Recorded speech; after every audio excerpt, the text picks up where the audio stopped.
3 fois dans la saison, l'Étoile du Sud invite un ou une artiste à penser une œuvre sur bâche pour qu'elle soit affichée sur la façade du bâtiment. Visible depuis la rue, elle interpelle les passants et les invite à entrer. Dans le hall, l'artiste prolonge la rencontre avec une sélection de ses créations en dialogue avec des œuvres de l'Artothèque d'Amiens. Bienvenue dans Dedans Dehors, quand l'art arrête les passants, le podcast qui met en lumière ces artistes. Je suis Blandine Olivier et aujourd'hui, je suis avec Lolita Lejeune, photographe-auteur et enseignante en photographie. Salut Lolita, comment tu vas? Salut Blandine, je vais bien. Ok, parfait. Du coup, on est ravis de te recevoir ici. Et pour commencer, j'aimerais qu'on parle un petit peu de ton parcours. Tu es née à Amiens, tu Ouais. y as fait ton premier master, puis Mhm. tu es partie à Paris pour te spécialiser. Qu'est-ce qui t'a amené vers la photographie? Alors j'ai fait un premier master en art plastique sur le thème de la cabane. Et j'ai eu envie, suite à l'atelier photo que je suivais à la fac d'Amiens, de poursuivre, acquérir en fait plus de techniques pour arriver à faire les photographies vraiment telles que je les entendais, en fait, telles que je les imaginais. Il me fallait des compétences plus techniques et Paris 8, ça m'a permis ça. Ça m'a permis aussi également de rencontrer beaucoup d'étudiants. On était une vingtaine dans le master. C'était un master qui commençait, qui débutait après la transformation du... Alors avant le master, c'était... Comment ça s'appelait le diplôme? Il y avait un autre nom du diplôme. Et en fait, le master a été créé à ce moment-là. Donc c'était intéressant parce que la moitié de la classe, c'était des étudiants qui venaient de partout dans le monde. Et c'était vraiment très enrichissant de travailler avec plein de visions différentes à ce moment-là. Ok. Et ben ça, c'est déjà une bonne entrée en matière, je trouve. Et du coup, est-ce que tu pourrais nous parler de ce qui caractérise ton travail? Je pense par exemple à tes axes de recherche, à ce qui t'anime, tes sujets de prédilection, les lieux dans lesquels tu prends tes photos, tes influences, enfin, un peu tout ça. Oui, j'ai toujours été attirée par les lieux un peu intermédiaires, par les gares. Déjà, quand j'étais étudiante dans mon premier master à Amiens, j'avais travaillé sur la cabane et j'avais installé des cabanes dans des terrains vagues à Amiens. Et c'était ces lieux un peu entre deux qui m'intéressaient dans la ville, mais c'est pas des lieux d'habitation. C'est des lieux qui sont un peu laissés au sauvage, en fait. Ça me plaisait beaucoup, ces endroits intermédiaires. Et c'est pour ça que j'ai décidé d'installer des cabanes dans le cadre de mon travail de recherche pour le mémoire. Pour attirer un peu le regard et faire comme s'il y avait une vie dans ces lieux un peu dépeuplés. Voilà. Donc c'était des vraies cabanes avec du bois, tu construisais une vraie... Enfin, Oui, alors une c'était pas du bois, véritable... mais c'était des matériaux de récupération. Par exemple, il y en avait une qui était entièrement faite en bouteille plastique, une espèce d'igloo. Donc ça créait une lumière assez intéressante à l'intérieur. Ça me plaisait pas mal. Et il y en avait une qui était en nylon, en fait, avec où j'avais réutilisé beaucoup de collants de femmes noires pour créer des espèces de couches comme ça, un peu diaphanes, mais un peu sombres aussi. Et voilà, il y avait plusieurs cabanes. Il y en avait une qui était suspendue au-dessus de la Somme, en forme de boule, de nid, suspendue par des cordes. J'ai essayé que ça ait un air un peu mystérieux, quoi, en fait, parce que c'est ça qui m'interrogeait, que les passants imaginent qu'il y ait une vie un petit peu spéciale, particulière, dans des lieux comme ça, ou qu'on regarde plus, en fin de compte. Ok. Et tes photos, du coup, tu prenais les cabanes ou aussi à l'intérieur des cabanes? J'ai fait un petit peu les deux parce que c'était une présentation dans le cadre de l'art plastique et du coup j'avais des vues différentes et les photos n'étaient pas vraiment le résultat final du travail, mais c'est devenu un sujet que j'aime beaucoup aussi, que j'ai beaucoup aimé aussi quand j'ai continué en master photo, et toujours ces lieux un peu intermédiaires. Alors, des terrains vagues, je me suis beaucoup intéressée aussi aux gares, aux aéroports, aux zones portuaires, à toute la côte nord on va dire de Dunkerque à Rotterdam, en fin de compte. C'est des endroits que j'ai vraiment beaucoup aimés parce que c'est des endroits d'échange où il se passe, personne n'habite, mais tout le monde traverse. Et c'est ça qui me plaisait. Que ce soit des lieux inhabités, mais parcourus par des gens en transit et des matériaux en transit. En fait. Est-ce que tu pourrais, du coup, peut-être à ce propos ou pas, d'une de tes séries photos ou d'une photo que tu as prise en particulier, dont tu voudrais nous parler, qui sera ce rapport avec le transit comme tu parles, ou les cabanes, ce que tu veux? Dans la série Dialogue, il y a une photo que j'aime particulièrement. En fait, il s'agit d'une image, je dois l'avoir ici, J'ai une image qui a été prise à Roissy, en fait, dans c'est une espèce d'échangeur de voitures, en fait, on va pas dire d'autoroute, parce que c'est pas une autoroute, mais c'est des endroits qui me plaisent parce que c'est des endroits où on est un peu, il y a aucun humain apparent, mais on est un peu coincé quand même, et on s'imagine ce que pensent tous les autres automobilistes, chacun dans sa voiture. Voilà, c'est celle-là qui me plaît beaucoup.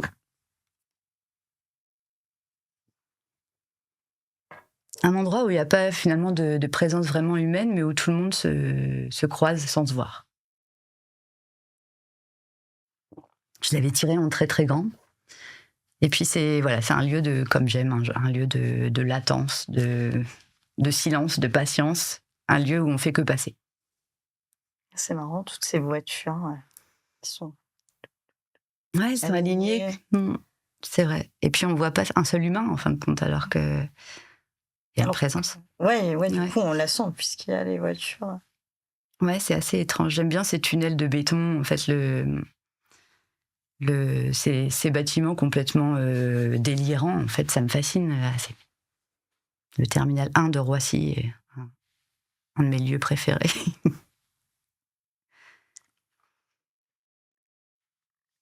Alors, je suis un peu désolée, on passe un petit peu vite, mais je voudrais qu'on parle du visuel que tu souhaites proposer pour la bâche qui serait sur la façade de l'Étoile du Sud. Si, bien sûr, tu l'as déjà choisi, ou si tu as plusieurs pistes, tu peux aussi nous en parler. Qu'est-ce qu'on va voir? Qu'est-ce que les gens vont voir? Qu'est-ce que tu veux nous montrer? Alors, je l'ai choisi.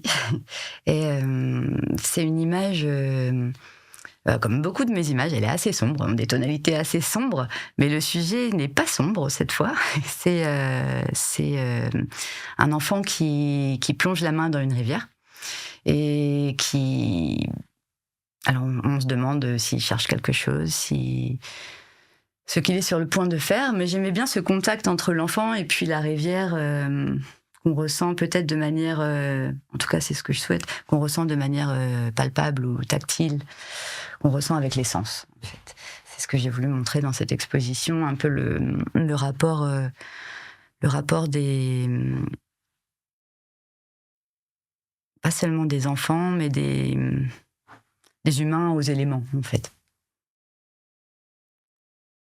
Oui, parce que du coup, dans le hall, tu exposeras plusieurs autres de tes œuvres qui prolongeront du coup ce que tu présenteras sur cette bâche. Et d'ailleurs, tu as choisi un nom pour cette exposition qui s'appellera Étincelle. Oui. Et moi, je sais parce que tu m'as dit qu'il y avait un lien.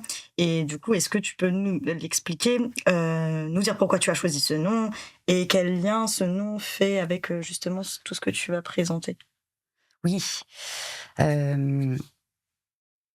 Alors, j'ai pas fait j'ai pas exposé beaucoup de portraits dans ma vie, parce que j'ai peut-être, je m'interroge toujours sur la distance à tenir au sujet. Et là, la distance au sujet, dans cette exposition, elle est... Alors, il s'agit pas d'architecture comme j'ai pu faire précédemment, il s'agit pas vraiment d'industriel, il s'agit de portraits, et comme je le disais, d'essayer de montrer ce rapport des hommes, des femmes à la nature, en fait, à ce qu'on peut ressentir comme le cosmos. On s'en distingue beaucoup dans nos mondes aujourd'hui, où on perçoit beaucoup les choses à travers des écrans, à travers des rapports, des relations même numériques, et j'ai voulu montrer un peu le côté tactile, en fait, des choses. C'est ce que j'ai essayé de saisir dans cette exposition. Étincelle, parce que justement, à un moment, il y a un contact, en fait. Il y a un contact, et je le voudrais électrique, peut-être, ou quelque chose de... Je vais pas dire nerveux, parce que nerveux, ça exprime quelque chose de super dynamique, alors que c'est plutôt contemplatif, en fait. Voilà, un rapport entre l'intériorité, la contemplation, et puis les éléments autour.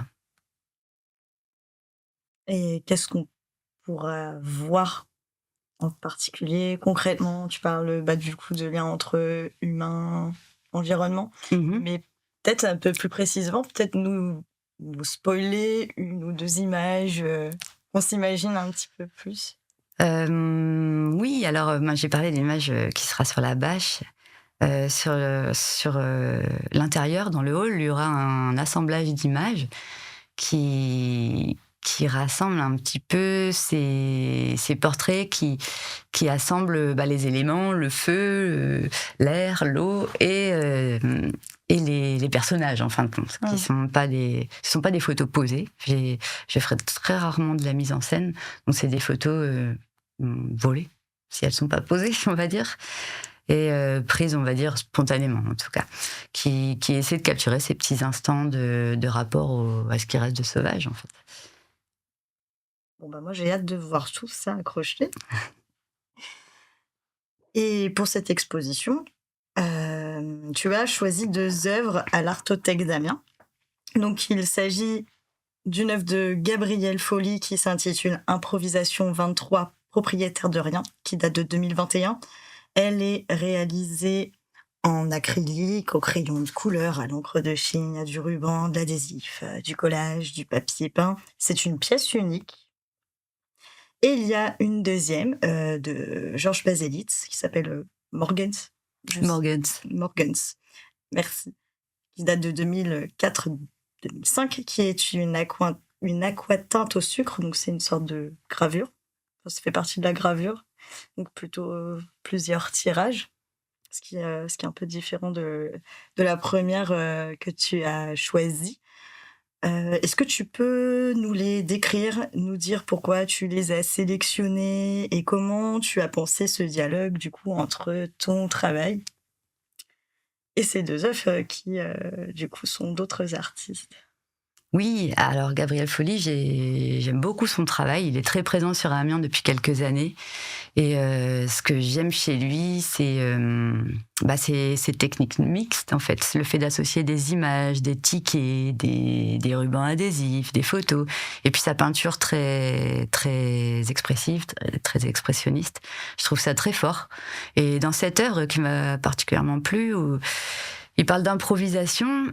Et il s'agit d'un assemblage en fait de textes manuscrits, de photographies. On a l'impression moi j'y vois dans le sous-titre propriétaire de rien, j'y vois l'assemblage, différents des éléments d'assemblage d'une vie. Le portrait d'un homme a l'air préoccupé, inquiet, assez alarmé peut-être. Et la tempête autour de lui, un petit peu un ciel tourmenté. Et puis tous ces éléments dont on a l'impression qu'ils se rapportent à sa vie. Peut-être la photo de sa maison d'enfance, peut-être un ticket de voyage, un ticket RATP, un texte avec des petites notes rapides. Et j'ai l'impression que propriétaire de rien, ça me renvoie un petit peu à l'enfance, alors non pas vraiment au désœuvrement, mais au côté de l'enfance où on est dépossédé en gros de sa volonté, enfin dépossédé, pas encore possédé puisqu'on est enfant, du choix de où on va, de qu'est-ce qu'on fait, de comment on gère le temps. Et ça, c'est des choses qui échappent au contrôle de l'enfant en fin de compte. Et propriétaire de rien, ça me renvoyait à ça. Alors pas à l'enfance, mais à l'exil, au côté être étranger quelque part et pas pouvoir intervenir de la manière dont on voudrait dans le monde, en fin de compte. Propriétaire de rien, moi, ça m'évoque ça. Je ne sais pas si Gabrielle Folly a voulu parler de la même chose, mais c'est ce à quoi ça me renvoie. Pour ce qui est de Georges Baselitz, en fait, je trouve ça assez fascinant qu'il représente quasiment systématiquement les personnes à l'envers, en fait, les personnages à l'envers. Et ça me plaît beaucoup parce qu'ils ont l'air à côté de la plaque et en marge, en fin de compte, ils font jamais vraiment partie du monde puisqu'ils sont représentés à l'envers, ça n'a aucun sens. C'est sans dessus-dessous et ça me renvoie aux émotions qu'ils peuvent ressentir, peut-être aussi un sentiment d'étrangeté au monde auquel ça me renvoie. Ce tableau en particulier, et moi j'y vois un petit peu quelque chose de brûlant, une espèce d'attente adolescente avec des baskets écartées qui ont l'air d'attendre, je sais pas, il attend le bus, il attend que son ami lui ramène son BMX, je sais pas ce qu'il attend, mais il y a quelque chose d'une émotion assez... Morgens, ça veut dire matin. Et ça m'évoque un peu le côté on est perdu, c'est le matin, quoi. Enfin, moi, en tout cas, je suis comme ça le matin. Je suis pas encore là tout à fait, quoi. Je suis entre deux mondes.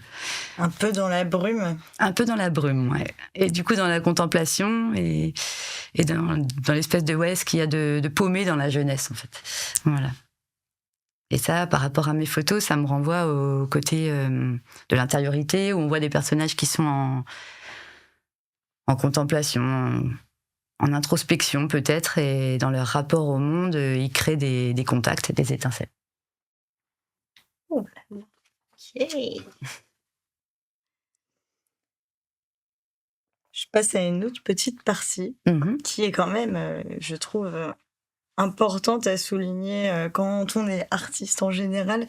C'est que souvent on fait pas que notre travail plastique. Oui. Voilà. Et du coup, à côté de toi, ton travail artistique, tu es aussi enseignante en photographie. Mhm. Et la question que je me pose assez souvent et que je vais te poser, c'est quelle place ce travail a-t-il et quelle place prend-il au sein de ta vie professionnelle? Ouais, je comprends. C'est une question super judicieuse parce qu'en effet, c'est toujours une négociation avec soi-même pour essayer de rentrer quand même un peu d'argent pour vivre. Et puis, faire ce qu'on veut, en fait, dont on a envie. Alors, ça prend du temps à mettre en œuvre. Moi, j'ai fait plein de métiers liés à la photo, mais pas encore exactement ce que je voulais faire. Mais à côté, ça me permettait de faire des choses, des expositions, des projets, mener à bien des collaborations avec d'autres artistes. Et ça m'a beaucoup porté, en fait, tous les métiers que j'ai pu faire à côté, successivement, hein, pas en même temps. Mais j'ai d'abord commencé comme chargée de mission avec un photographe qui me plaisait beaucoup, dont le travail me plaisait beaucoup, Pascal Bachelet. Et puis pendant un an, on a travaillé sur un livre qui s'appelait Papa, Maman, la rue et moi, sur la vie de famille des personnes sans domicile à Paris. Et j'ai trouvé ça très intéressant, son aspect à la fois documentaire et esthétique. On a travaillé avec une journaliste qui s'appelait Véronique Mougin, qui travaillait, elle était très intéressante, spécialiste de l'étude des personnes sans domicile, en fait, avec un côté documentaire à ce bouquin qui m'a beaucoup plu. Et puis j'ai beaucoup enseigné, en effet, dans des structures différentes, mené des ateliers en détention, notamment pendant plusieurs années, avec des groupes d'hommes et puis des groupes de femmes détenues, et c'était très, très enrichissant. J'ai travaillé aussi en hôpital psychiatrique avec des patients, en hôpital de jour. Et à chaque fois, c'est des personnalités qu'on découvre, qu'on rencontre, on s'adapte, et en même temps, les gens s'adaptent à nous, et ça donne beaucoup d'idées sur sa propre pratique, sur les lieux qu'on a envie de voir, sur peut-être aussi, pour ce qui est de la détention et de l'hôpital, des lieux un peu en marge aussi. Et maintenant, j'enseigne aussi aux Beaux-Arts d'Abbeville, et j'enseigne aussi les arts appliqués à des jeunes. Simplement quelques heures par semaine, parce que j'ai réussi à négocier du temps dans ma vie pour mener des projets personnels. Et ça prend du temps, hein. J'ai 43 ans, donc ça m'a pris du temps d'arriver à cette partition entre ce qu'on a envie de réaliser en tant que photographe et puis l'enseignement aussi, les rencontres autour, les expositions. Voilà. Donc en fait, dans ton cas, j'ai l'impression que ça prend de la place, mais en même temps, ça permet aussi de nourrir un peu ton travail. Ma pratique. Ta pratique artistique. Tout à fait, parce que j'ai travaillé par exemple 5 ans à faire des photographies d'architecture et d'immobilier, de chantier à Paris. Et ce que j'aimais dans ce travail, c'était la déambulation permanente, en fait. Je me déplaçais en permanence dans Paris, et donc j'étais tout le temps confrontée à des paysages nouveaux, des gens nouveaux évidemment, des lieux nouveaux, et ça m'a beaucoup enrichi, comme une bibliothèque photographique personnelle, quoi. Voilà. Ok, je le comprends mieux.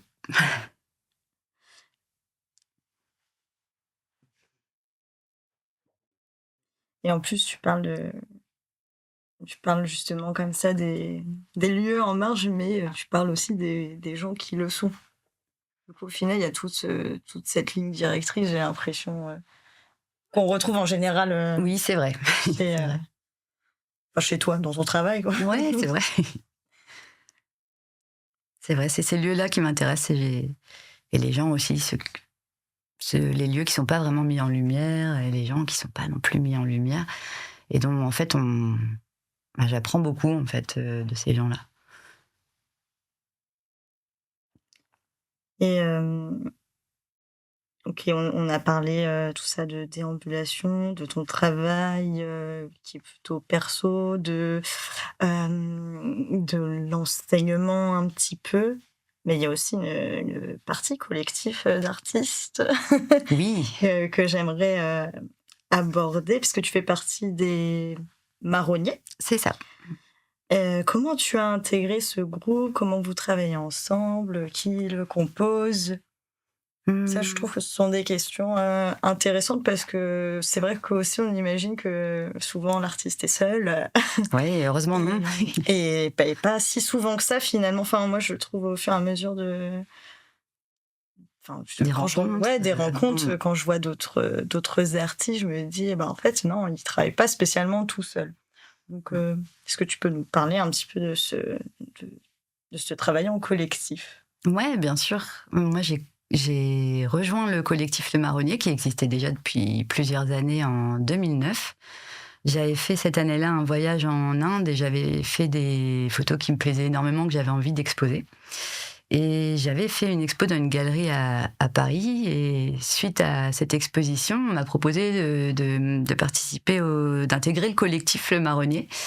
Et ce que j'ai beaucoup aimé, c'est, bon, on était une dizaine, et on est toujours une dizaine d'ailleurs. Et ça a été très enrichissant parce qu'on travaillait aussi en collaboration avec un collectif allemand à Dortmund, puisque Dortmund est la ville jumelle d'Amiens. Il y avait des liens qui s'étaient créés au préalable entre les deux collectifs d'artistes. Ceux de Dortmund, ils sont très nombreux aussi, très sympas, très drôles et très, comment on peut dire, prolifiques, très productifs, on va dire. Et on s'est un peu lancé des défis comme ça, enfin pas vraiment des défis, mais des thèmes communs, en mélangeant les approches de tous les artistes, en fait, en brassant autour du thème du fleuve, par exemple. On avait exposé, alors je crois que c'était en 2014, à l'abbaye de Saint-Riquier, sur le thème du fleuve, à la fois, alors moi en photographie, d'autres en sculpture, d'autres en peinture, en céramique. Il y avait beaucoup de procédés artistiques représentés. Et c'était hyper intéressant de rencontrer les gens, d'exposer ensemble. Et surtout ce côté mobilisateur de travailler sur un thème qu'on n'a pas choisi tout seul, mais s'engager collectivement dans un thème pour préparer une expo ensemble. Moi, j'ai toujours trouvé ça très porteur, très, voilà, ça apporte, ouais, des petites étincelles dans le travail, en fait, dont on a besoin, parce qu'en effet, je pense que tout seul, même si les lectures, les rencontres, ça amène beaucoup d'idées, on a quand même souvent besoin dans la vie d'être porté. C'est toujours, d'agir collectivement, c'est toujours positif. Il y avait beaucoup de photographes, du coup, avec qui tu as pu partager dans le collectif et puis à Dortmund? Oui, il y en avait. Alors au début, en 2009, il y avait Robert Logier, Véronique Lespera, Michel Gombard et moi comme photographe, si je me trompe pas. Et aujourd'hui, alors Véronique et Robert sont partis, ils ont quitté le collectif, ils sont déménagés, mais avec Michel, on a toujours des échanges très intéressants et il est plus âgé que moi et j'ai toujours admiré sa photo. Je le connais depuis que je suis très jeune et j'ai toujours aimé sa photographie, mais son approche, en fait, sa personnalité aussi. Et ça m'a beaucoup inspiré dans son travail m'a inspiré. Qu'est-ce Dans qui son amour de la musique, notamment. Ouais, c'est un grand fan de musique et pour moi aussi, la musique, c'est très important, très nourrissant. Et ben, j'ai toujours aimé ce côté-là chez lui, les références aux couvertures de vinyle, aux pochettes géniales qui sont sorties ces 70 dernières années, on va dire. Et ça, c'est très intéressant. Il a une très grande culture musicale et photographique.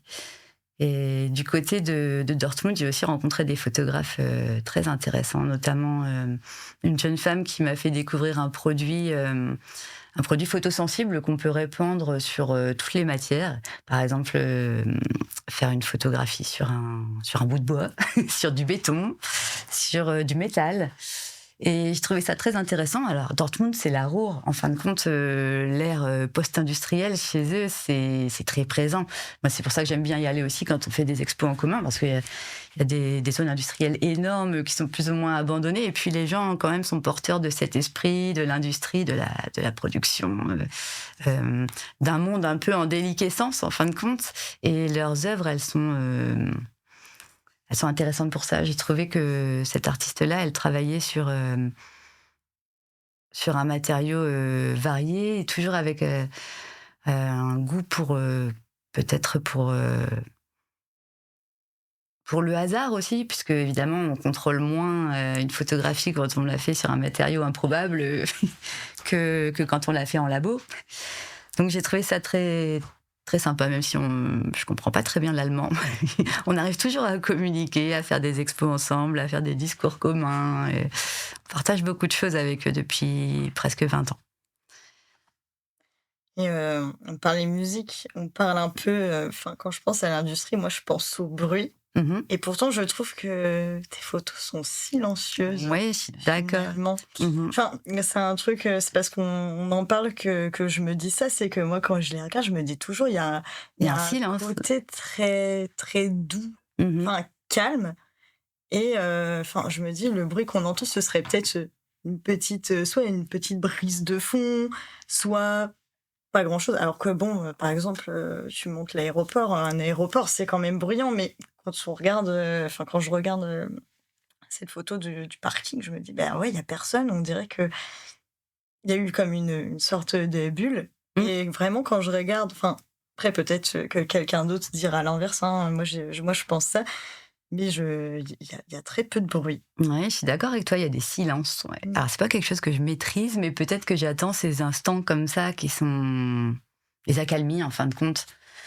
Et que je recherche ce silence dans mes photos. C'est cette espèce de latence, en fait, un peu contemplative, où il n'y a plus vraiment d'action. C'est pas vraiment un instant qui est célébré, mais plutôt un lieu ou un élément qui est présent dans l'absolu, en fin de compte.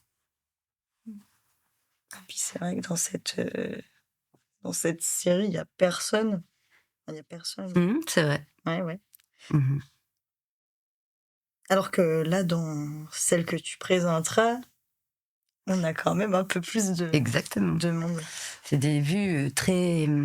Enfin, c'est des portraits qui ont une distance particulière au sujet, je trouve. Mais il y a quelque chose de l'ordre de ce silence aussi, je pense. Pourtant, c'est très différent, le thème. Mais... Ouais. Et alors, tu travailles à la fois la couleur et le noir et blanc. Oui. Pourquoi? Pourquoi les deux? Pourquoi les choix? Je pense que ça crée un rapport à l'instant, justement, dont on parle beaucoup en photographie, qui est différent. Je ne sais pas si j'aurais des mots assez explicites pour faire comprendre ça, mais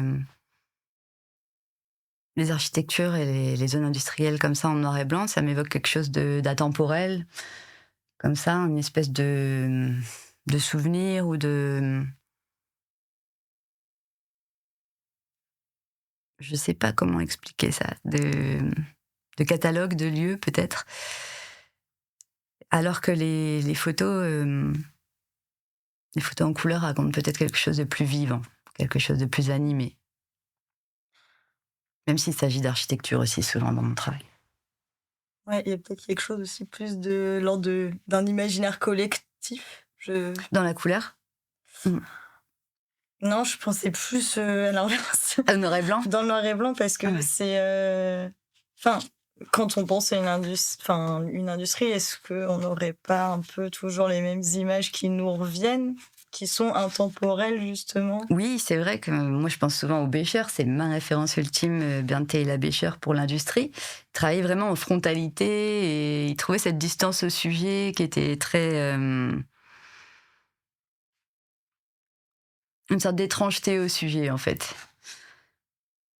Et un autre photographe qui m'a beaucoup influencé, c'est Basilico, Gabriele Basilico. Et il a ce rapport à la ville, à l'industrie,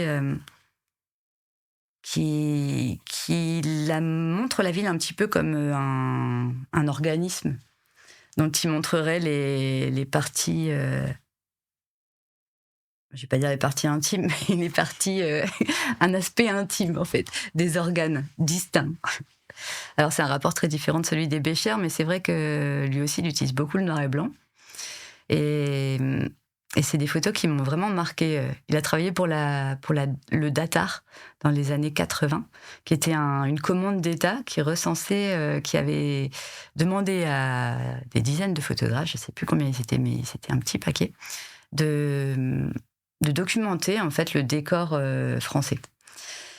Le décor de la France, le décor des régions, le décor des lieux un peu comme ça, un peu cachés, enfin cachés pas vraiment, mais un peu loin du centre en fin de compte. Il y a 1 milliard de photographies sur Paris, la ville musée, les monuments, mais il y a peu d'images de finalement des petites choses, des petites gens, des lieux comme ça un peu dépeuplés. Et lui, il avait travaillé sur toute la côte nord, notamment. Et j'ai beaucoup aimé son travail, ça m'a beaucoup influencé. Justement, des images de Quimplage, de Fort-Mahon qui sont dépeuplées l'hiver. Et c'est quelque chose que j'aime beaucoup. Ouais, c'est vrai qu'il y a peu de monde. Oui, c'est ça Et qui est bien l'hiver. c'est parce qu'il fait très froid. Oui. Si tu devais résumer le métier de photographe un peu rapidement, comme ça, qu'est-ce que t'en dirais? Mmh.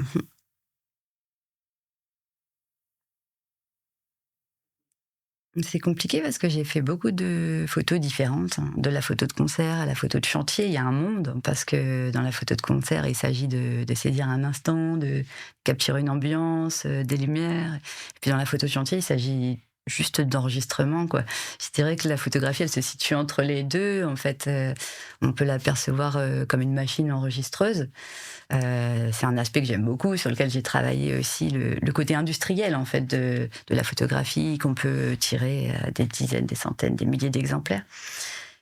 Et puis, à l'opposé, le côté collection en fait, où moi je fais des photos pour sauvegarder des choses que j'aime en fin de compte, hein. Des choses que en tant que personne, j'ai pas les moyens de les posséder, mais elles me plaisent, donc j'en fais un prélèvement et je les garde en fait pour moi. Après, quand elles peuvent plaire à d'autres, c'est super, mais c'est avant tout une démarche personnelle. Enfin, c'est ça que j'ai aimé dans la photo, le rapport à l'image, l'intimité du laboratoire, par exemple, découverte à l'adolescence, ça m'a énormément marqué. Ça m'a beaucoup plu. Je comprends. Je trouve que c'est un endroit un petit peu hors du temps. Exactement. On fait ça la nuit, ça dure des heures, et puis le temps arrête de passer, quoi. En fait, on est seul, émerveillé. Et est-ce que tu as des projets prochainement, hormis celui qu'on va faire ici à l'Étoile du Sud, dont tu aimerais nous parler ou nous faire de la pub? On est suivre ton travail. Oui, en ce moment, je travaille avec le collectif Le Marronnier, avec quelques artistes du collectif. On travaille avec les patients d'un hôpital psychiatrique, les patients de l'hôpital de jour. Et on fait un travail conjoint, c'est-à-dire que nous, on travaille sur nos images, sur nos œuvres, sur les projets qu'on mène actuellement. Et les patients qui viennent à l'atelier peinture s'inspirent de nos travaux pour produire des choses. Nous, on suit aussi leurs travaux et ça nous inspire aussi. C'est un jeu comme ça de balles un petit peu qu'on se renvoie en se voyant assez régulièrement. Et il y a une interaction comme ça qui est assez intéressante qu'on va proposer dans une exposition dans les mois qui viennent. Et j'ai hâte de voir le résultat, comment chacun sera intervenu avec les patients qui choisissent en fin de compte l'artiste avec qui ils souhaitent travailler. Et puis à titre uniquement personnel, je travaille sur la mémoire de l'industrie textile dans le Nord en ce moment. Donc je visite pas mal d'usines désaffectées, notamment à Roubaix, qui est une ville très riche de ce côté-là, avec des institutions comme la Condition Publique, une ancienne usine de textile qui a été transformée en tiers-lieu, où il y a aujourd'hui des concerts, des expositions, des ateliers. C'est un lieu très, très sympa et très emblématique de la ville de Roubaix. Il y a l'usine Cavrois, il y a des associations qui se consacrent à la mémoire ouvrière, la mémoire du textile. Et c'est des lieux qui me plaisent beaucoup et qui sont emblématiques aussi du Nord et de la ville d'Amiens aussi. On le voit avec l'usine Cosra. Très belle architecture, assez fascinante aussi. Donc, il y a beaucoup de choses à faire de ce côté-là et ça me passionne pas mal en ce moment. Voilà. Ok, super. Et peut-être, j'imagine qu'on pourra voir ton travail prochainement sur tes réseaux sociaux ou ton site internet. En tout cas, où est-ce Sur qu'on mon peut, site internet, je on peut pense. est-ce que tu peux nous citer le nom de ton site internet pour au cas où si on a envie de venir voir Bien ton sûr. travail avant l'exposition. Oui, c'est tout simple, c'est lolitalejeune.com. Voilà. Ok, eh ben super. En tout cas, merci beaucoup pour cet échange Merci autour à toi. de ton travail. C'était un plaisir. Ton travail sera visible au Centre culturel Étoile du Sud à Amiens du 30 janvier au 6 mars 2026 avec une inauguration le 30 janvier à 18h. Je suis Blandine Olivier. Vous venez d'écouter le 2e épisode du podcast Dedans dehors quand l'art arrête les passants qui donnait la parole à notre invitée Lolita Lejeune. Cet épisode sera surtout mixé par Ludovic Villedieu. Et le prochain épisode accueillera Lucille Jarling, qui est artiste, illustratrice, plasticienne amiénoise. À très vite! À bientôt.